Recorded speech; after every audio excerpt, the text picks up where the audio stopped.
The docking klaxon blared through Epsilon Haven's main corridor, and Quix felt his thermal vents flutter with anticipation. Another vessel. Another manifest to process. Another cycle in the endless rotation of traders, haulers, and vagabonds who passed through this remote trading station on the edge of the Terran buffer zone. Except this time, the manifest made his three hearts skip in sequence. Species, human. Origin, Earth. Quix's manipulator appendages trembled slightly as he pulled up the vessel's credentials on his datapad. The salvage ship Wandering Fortune had clearance, legitimate cargo documentation, and a crew roster of 4. 3 Liquefy salvagers and 1 human. The human was listed as general labor and cargo specialist. By the eternal furnace, Quix muttered, his translator converting his native Venlati into galactic standard. They actually hired one. His assistant, a young Threxy named Yenna, glanced up from her terminal with large, luminous eyes. Her feathered crest twitched with curiosity. Hired what, administrator? A human, Quix said, and watched with grim satisfaction as Yenna's crest flattened completely against her skull. Here? A human is coming here. Apparently so. Yenna's slender fingers flew across her console, pulling up the public databases on Earth and its inhabitants. What appeared on her screen made her outer eyelids close in what Quix recognized as involuntary fear response. Earth, Class 12, Death World. Gravity 0.98 standard. Atmospheric composition containing 21% oxygen. Surface temperature variations of over 80 degrees. Predator saturation level critical. Evolutionary pressure index off the acceptable scale. And the humans. Oh, the humans. Persistence predators. Endurance hunters. A species that evolved by literally running their prey into exhaustion and death across endless plains under a sun that bombarded them with radiation. Their bodies somehow converted into useful vitamins. They sweated acid to cool themselves. Their blood clotted automatically. They could function on minimal sleep for days. Their bodies produced their own chemical painkillers during trauma. Why would anyone hire one?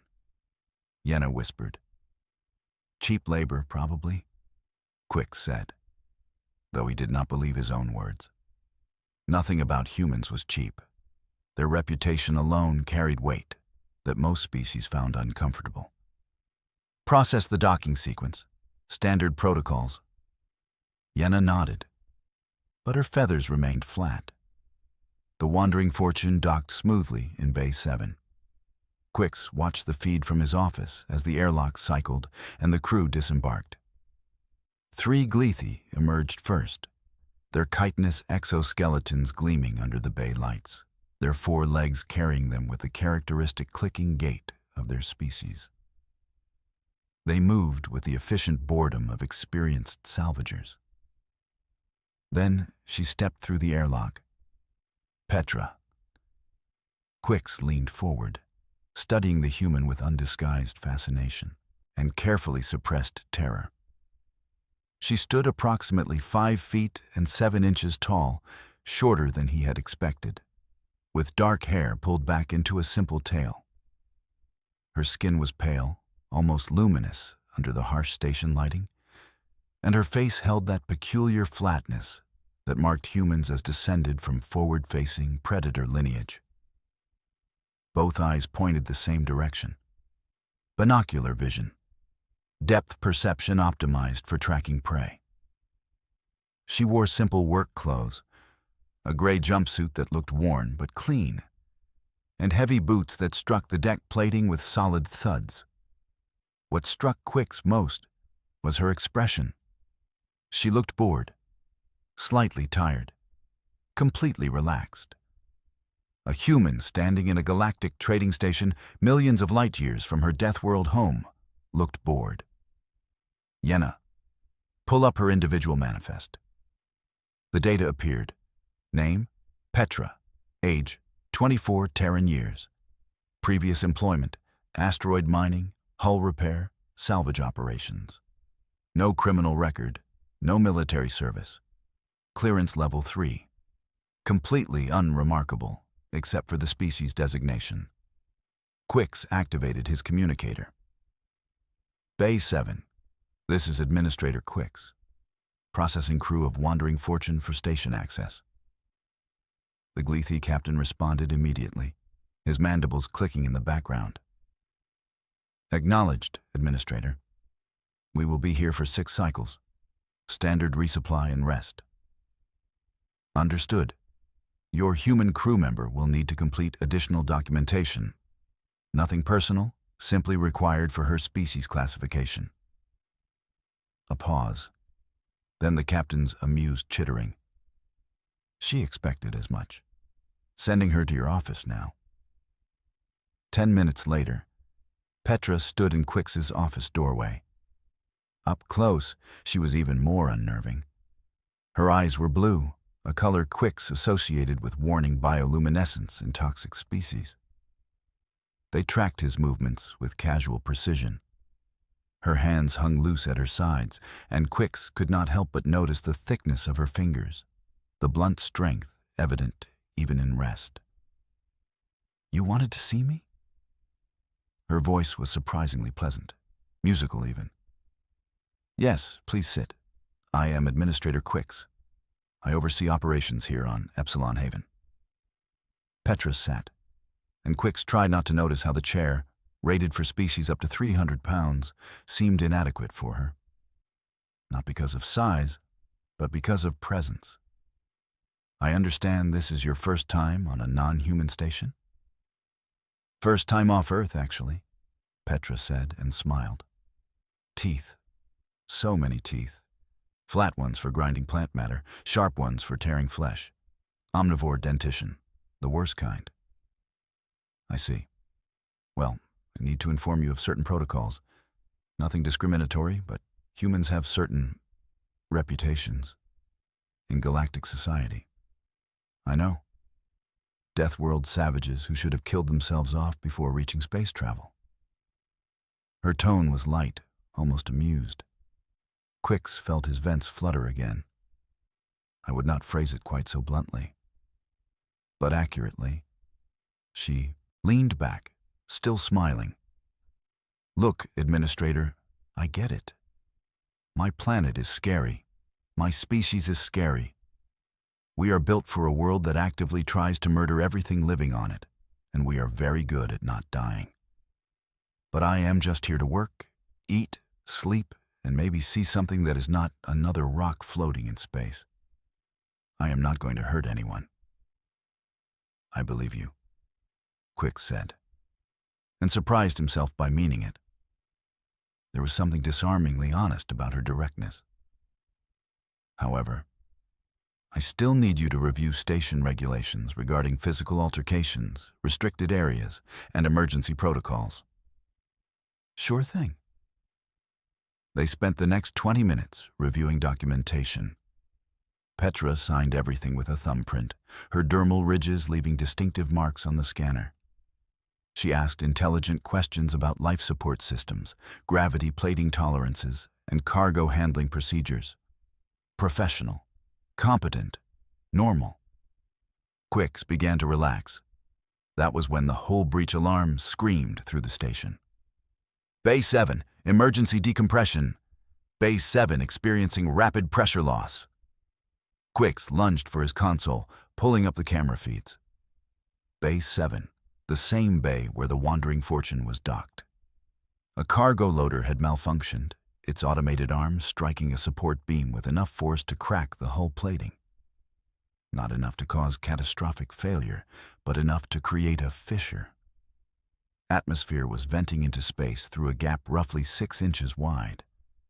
The Liquefy crew was scrambling toward the emergency bulkheads. Standard procedure. Seal the bay, contain the breach, deploy repair drones. Petra stood up calmly. Sit down, Quix shouted. Emergency protocols require all non-essential personnel to shelter in place during decompression events. Petra looked at him, and for the first time, Quicks saw something shift in those blue eyes. Not fear, not panic. Calculation. That breach is near the primary fuel coupling for their ship. If it widens before the drones arrive, the temperature differential will crack the coupling.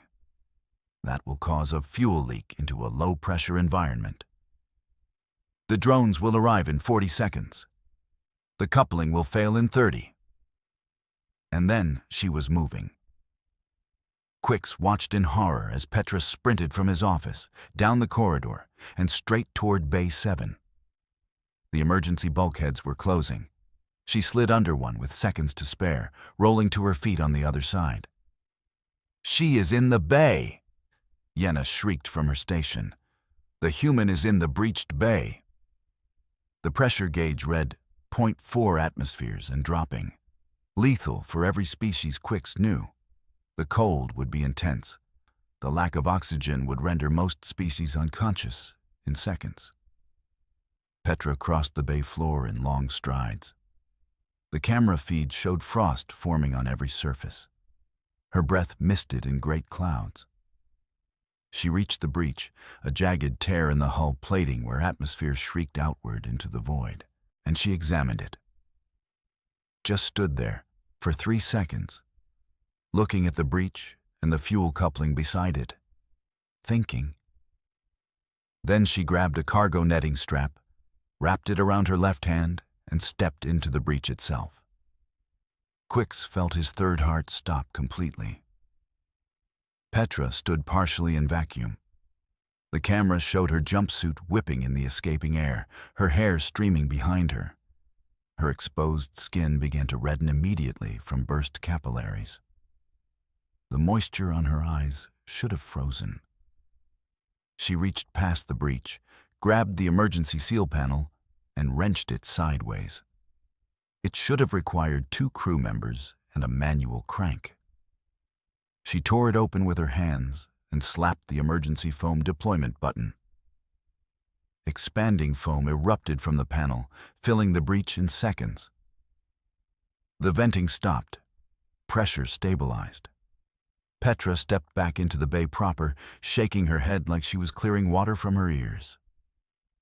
She looked up at the camera and shrugged. Fixed it. Then she walked back toward the bulkhead, which cycled open now that pressure had been restored. Quicks sat frozen in his chair. Yenna had gone completely rigid, her feathers standing at maximum extension. Petra returned to the office 3 minutes later. Her skin was blotchy red, already fading back to pale. Her eyes were bloodshot but clear. She sat down in the same chair. "Sorry about that. Where were we?" "You were exposed to vacuum," Quicks said, his voice barely functioning.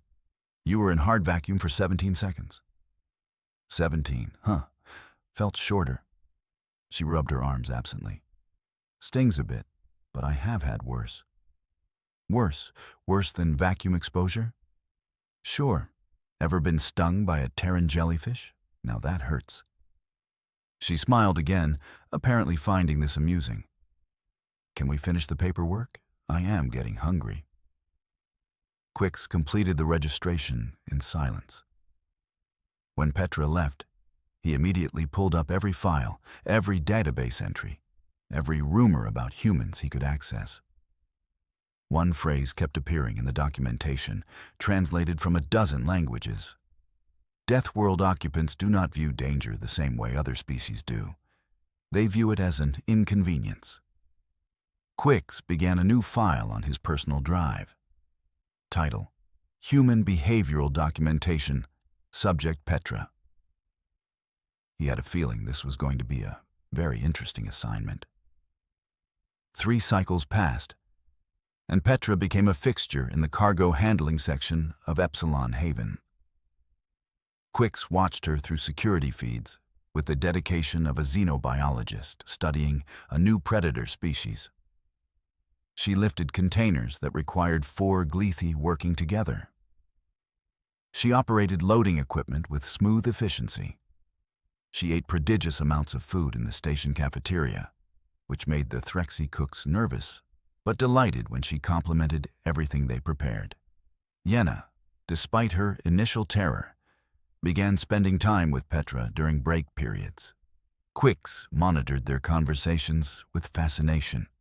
Do humans really fight each other for entertainment? Yenna asked one afternoon, her crest half raised in curiosity. Oh yeah, all the time. Boxing, wrestling, martial arts. We have entire sports dedicated to hitting each other. Petra took a bite of something purple that smelled vaguely toxic. It is fun. Fun? You enjoy pain? Not the pain exactly, but the challenge. Testing yourself against someone else, seeing who is better. Petra shrugged. Plus, the adrenaline rush is amazing. Yenna's feathers flattened slightly. Your species produces combat stimulants naturally. Sure, adrenaline, endorphins, cortisol. Whole cocktail of chemicals that make us faster, stronger, less affected by injury. Evolution is neat like that. Terrifying. Evolution is terrifying like that.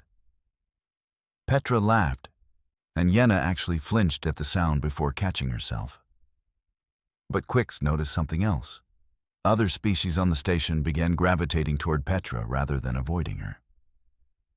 The Liquefy salvagers spoke with her regularly. A family of Bravathi traders asked her to help move their merchandise, then invited her to share a meal. Even old Tanix, the grumpy Venlathi who ran the machine shop, was seen explaining welding techniques to her. She was integrating, becoming part of the station community. That was when the accident happened.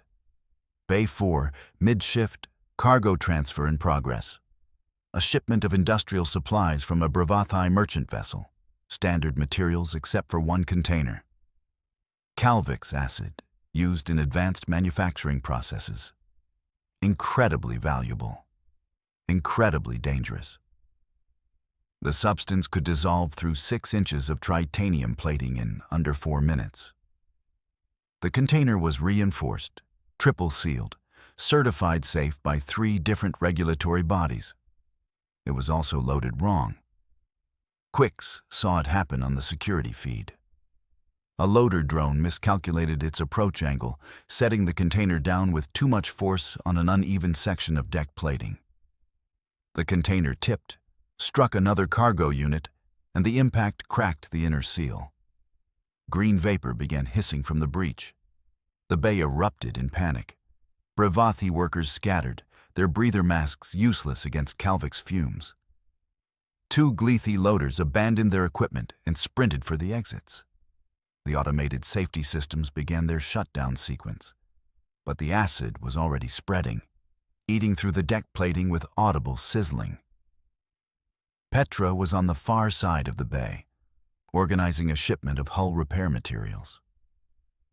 She looked up at the commotion, assessed the situation in roughly 2 seconds, and started walking toward the leaking container.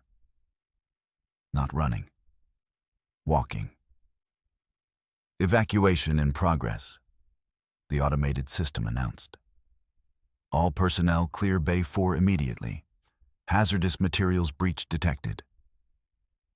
Yenna appeared on the catwalk above the bay, having heard the alarm from her engineering station. Petra, get out. That is Calvix acid. Petra held up one hand in acknowledgement, but kept walking toward the container. The green vapor was thicker now, forming a cloud around the breach. The deck plating beneath showed dark scorch marks where droplets had fallen.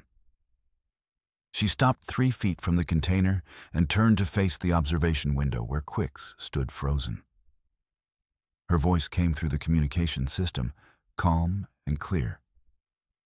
Everyone needs to leave this bay right now.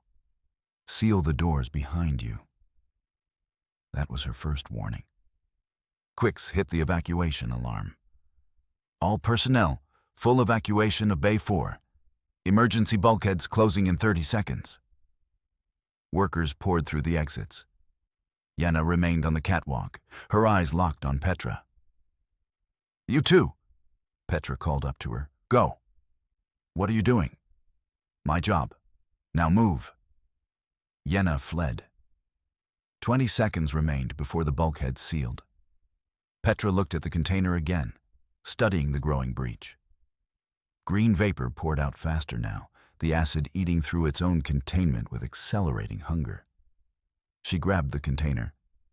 With her bare hands, Quix watched from the safety of the observation deck as Petra's palms made contact with the corroding metal.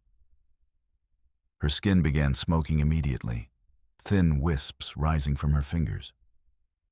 She adjusted her grip, finding the breach point, and pressed her hands directly against the crack.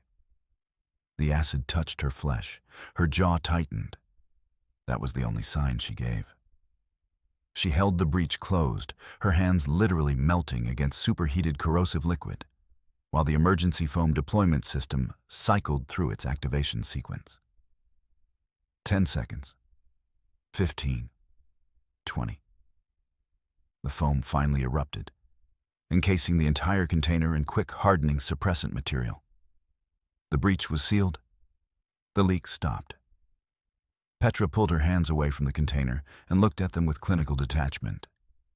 The skin was red, blistered, peeling away in strips.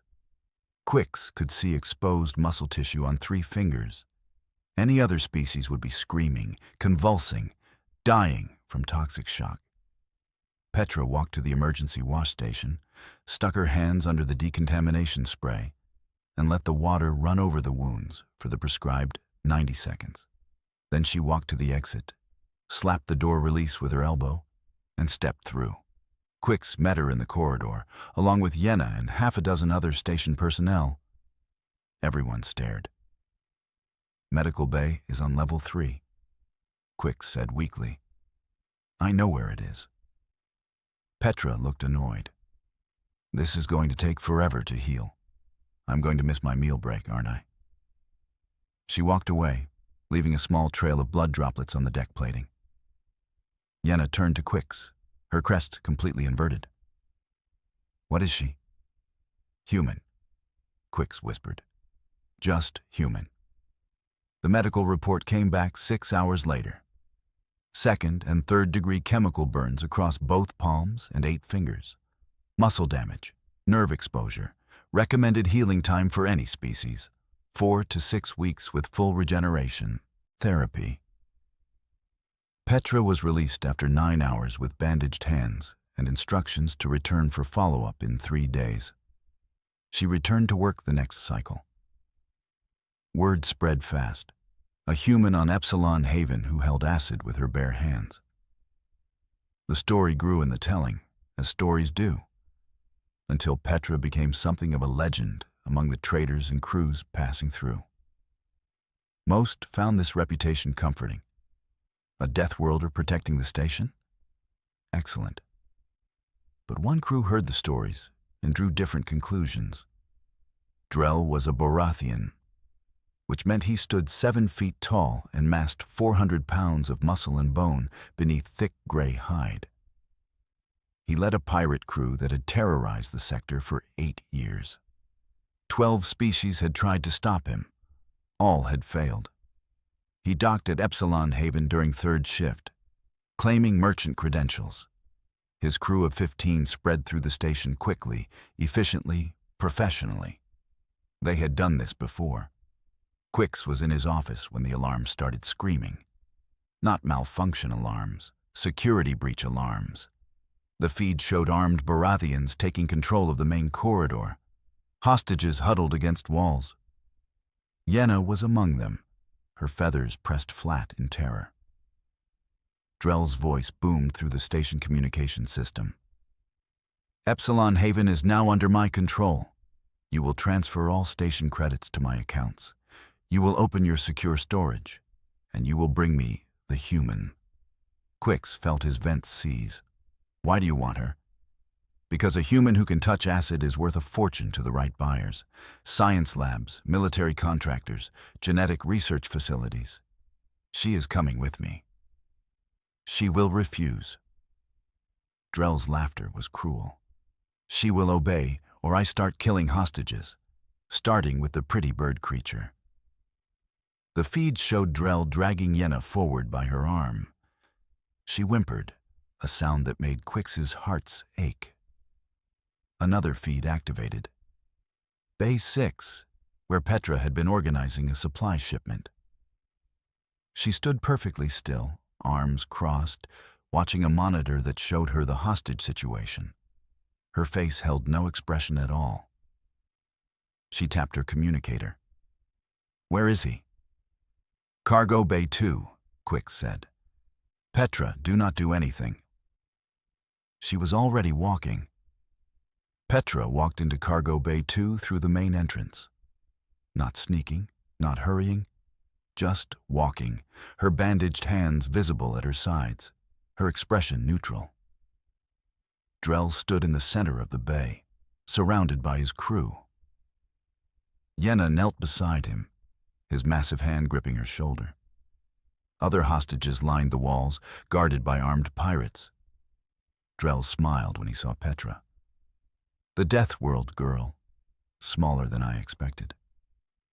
Petra stopped 20 feet away. She looked at Drell, then at his crew, counting them with visible eye movements. 15 total. Various species, all armed with plasma weapons or shock batons. "You wanted me. Here I am. Let them go." "No. You are coming with us. You are worth more than this entire station." "I am not going anywhere with you." Drell's smile widened. "Then I start killing this bird creature first." He raised a plasma pistol to Yenna's head. Petra's expression did not change. Her voice dropped lower, quieter, and somehow that made it more terrifying. "Leave this station. Leave these people. You have 60 seconds. Drell laughed. His crew laughed. The sound echoed through the bay. 60 seconds? Or what? You touch me with your acid hands." He laughed harder. "I have conquered 12 species. I have killed warriors twice your size. You are one small human giving orders to Drell the Unbreakable." Petra began counting. 60, 59, 58. "Shoot her legs," Drell ordered. "We need her alive, not mobile." 2 pirates raised their weapons. 42. Drell lunged forward, reaching for Petra with his free hand while keeping the pistol trained on Yenna. That was his mistake. What happened next took 4.7 seconds. Quix watched the security feed 12 times afterward and still could not fully process the sequence. Petra moved. Not fast by Death World standards, she would explain later.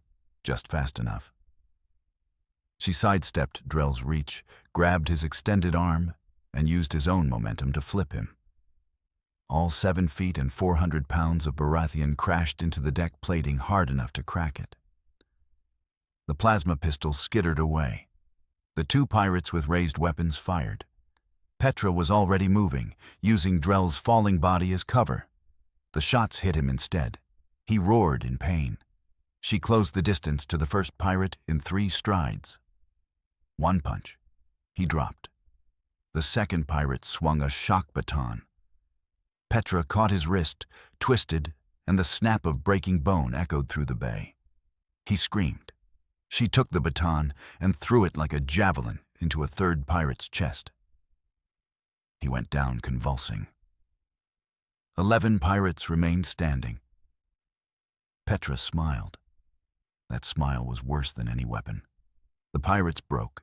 Some ran for exits. Others dropped their weapons and raised their hands in surrender. 3 tried to fight. It went poorly for them. 90 seconds after Drell reached for her, every pirate was either unconscious or begging for mercy. Drell himself had wedged himself into a cargo container and refused to come out, speaking in fragmented babbles about demons and death and those terrible blue eyes. Petra walked to Yenna and helped her stand. "You okay?" Yenna nodded mutely, her whole body trembling. "Good. I am starving. Want to grab food?" Station security arrived to find Petra sitting in the cafeteria, eating something orange, while Yenna sat across from her in shocked silence. Quix entered, his vents fluttering uncontrollably. "The authorities are coming for the pirates. They want your statement." "Sure, after I eat." Petra took another bite. "They interrupted lunch. That was rude."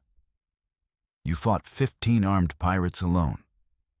14, technically. One surrendered before I reached him. Smart guy." "How? Did you move that fast?" "I did not move fast. They moved slow." She shrugged. "Happens a lot, actually. Humans process combat situations differently. Adrenaline, time dilation effect, predator instinct. We are built for this." Quix sat down heavily. "Built for this." "Yeah. Earth is not just dangerous because of the environment. It is dangerous because everything on it is trying to eat everything else. Predators everywhere. We survived by becoming better predators, better hunters, better fighters." She smiled, gentler this time. "But we also survived by protecting our group, our tribe. You are my tribe now, station family. Nobody hurts my family." Yenna made a small chirping sound. "We are your family?" "Sure. You share food with me. You talk to me. That makes you family, and I protect family. Even though we are not human. Especially because you are not human. You need protecting more." Petra finished her meal and stood. "Now, where do these authorities want to meet?" The report took 3 hours. The authorities listened to testimony from 40 witnesses. They reviewed security footage. They interviewed every pirate who was conscious enough to speak. Drell never left his cargo container. He was eventually sedated and removed by medical personnel. His last coherent words were, "The smiling demon." The authorities cleared Petra of all wrongdoing, self-defense and defense of others. Textbook justified response. As they departed, their commander, a grizzled Venlathi veteran, stopped by Quix's office. "Administrator, a word of advice. Post warnings about your human. Clear, visible warnings." What should they say? That second warnings from humans are not guaranteed. That first warnings should be heeded absolutely. The commander's vents fluttered grimly. And that humans smile when they are most dangerous. Quix created the notice that evening. It appeared at every station entrance within hours, transmitted to every vessel's computer as they docked. "Warning. Human personnel aboard Epsilon Haven. Species, classification. Death World Apex Predator. Station security provided. Hostile action will be met with immediate response. Second warnings are a courtesy rarely given." Beneath it, added by Yenna without authorization, a single line. "Petra is nice. Do not make her not nice." Petra continued working cargo handling. She ate in the cafeteria. She laughed with Yenna. She helped Tanix repair a welding unit. She became part of the station rhythm.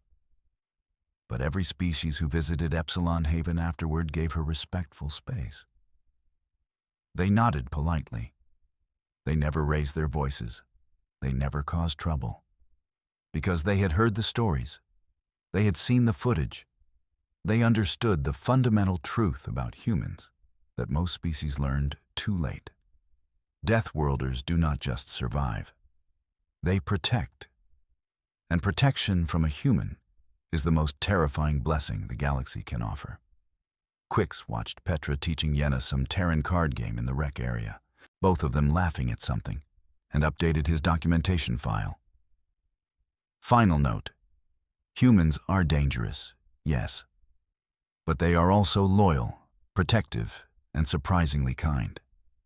The galaxy fears them. Perhaps the galaxy should instead hope to befriend them. He saved the file and felt his vents settle into calm rhythm. Epsilon Haven had never been safer.